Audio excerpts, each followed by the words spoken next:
Nih, kita lagi di lahan. Pas jam 4 sore. 4 sore pada dasar di pembukaan awal target agrowisata. Perkebunan investasi jangka panjang. Jangka panjang, lahan milik Pak Idris. Kita di sini sebagai tamu. Konsultan ahli.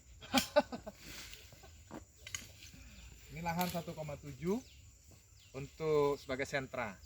Insya Allah ke depan dengan berjalannya waktu banyak Pak ya? Banyak ya. Artinya pilot projectnya dimulai dari 1,7. 1,7.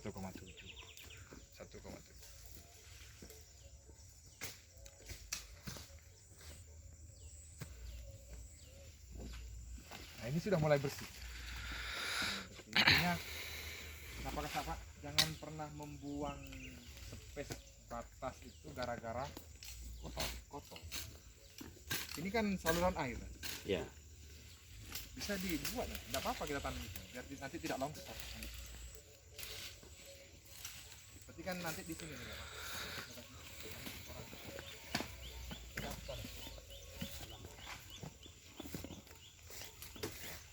Atau dinaikkan sedikit sini nggak Pak?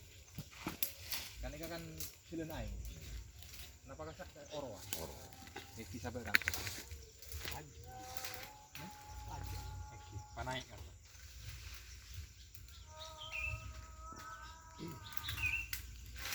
Ini kan sekitar 4 sampai 5 meter. Intinya sabuk itu seorwan nih Pak, penongkok ada seorang.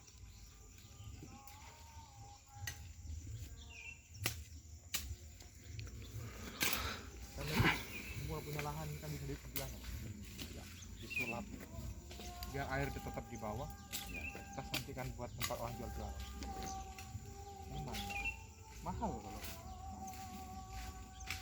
Jadi barometer Madura satu-satunya yang digarap oleh konsultan ahli Bapak Sadam adalah Bawah Pifam sebagai barometer Madura.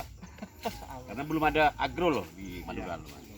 Karena ditopang oleh tropisnya panasnya sehingga orang-orang melihat potensi itu sangat rendah. Padahal Sumeneb Bisa.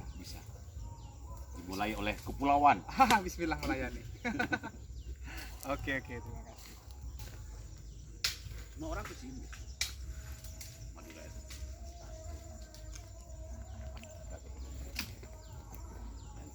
Ya mungkin ya kata maliknya lah, kemampuan nalarnya tidak sama. Saya membangun ini mengumpulkan selain dari tanah untuk orang tidak berbasis ini. Ya, Itu sih. untuk mendinginkan suasana kita harus punya tanaman penghasil air. Itu ada 2. Beringin, Kayak gitu ya berarti. ya, beringin dan satu lagi itu yang paling penting, sukun. Ini kalau perlu pagar gak disukun. Itu sukun. Karena salah satu hari Pak akar itu bisa mengisikan 45 liter. Satu akar, satu batang. Berarti sama dengan kejadian di Sulawesi yang satu orang tua itu nanam dari gunung sampai jadi akhirnya air muncul sendiri. Iya, kemudian proses dinginnya cuaca itu kan bisa dibentuk oleh respirasi tanaman. Jadi kalau tanaman itu mengandung air, otomatis kan berkabut. Iklim kan dibentuk dengan manusia. Apa perlunya kan G20 kan ada di situ. Ya, ya. Kalau kita bertahan sekarang, ini kan lebih dingin ketimbang Abu Dhabi. Sekarang Abu Dhabi kok bisa? Kok bisa ya? Bisa. Masih hijau, lahan-lahannya hijau. Kenapa kita tidak? Berarti alam semesta menunggu konektivitas kita mau dikemanain. Iya. Kan memang manusia kan untuk berakal, Pak. Ya. Diberikan akal. Nah, ini jawaban-jawaban ini kan mulai muncul ketika orang-orang Madura itu dari awal punya keyakinan sulit untuk membangun sebuah agro. Ya, ternyata bahkan alam pun bisa dibentuk suasananya, air pun bisa didatangkan. Kan hanya ininya gini, makhluk yang dibuat untuk menyembahkan hanya jin dan manusia. Jin manusia. Iya. Sedangkan yang lain bisa dibentuk buat yang lainnya. Kalau kita nggak boleh loh Pak dibentuk mendinginkan sesuatu lagi. Karena hanya untuk illa liya'budun. Berarti alam ini adalah hukumnya pasif, menunggu reaksi dari manusia. Dari kita emang sebagai khilafah ini Pak, sebagai apa namanya pemimpin. Inilah bedanya coach yang berasal dari Sumeneb dengan di luar Sumeneb. Artinya ada Nuansa religi. nuansa religinya, ada kandungan sufistiknya itu. Iya. Jadi berdai atau berhikmah itu tidak hanya antar manusia, tapi alam pun beliau berhikmah. Karena memang saya punya pegangan gini. Kenapa saya harus terjun ke dunia pertanian? Karena ingin barokahnya Syekh Khalil Al-Bangkalan. Iya. Ya, memang tidak mendirikan pondok, langsung bertani.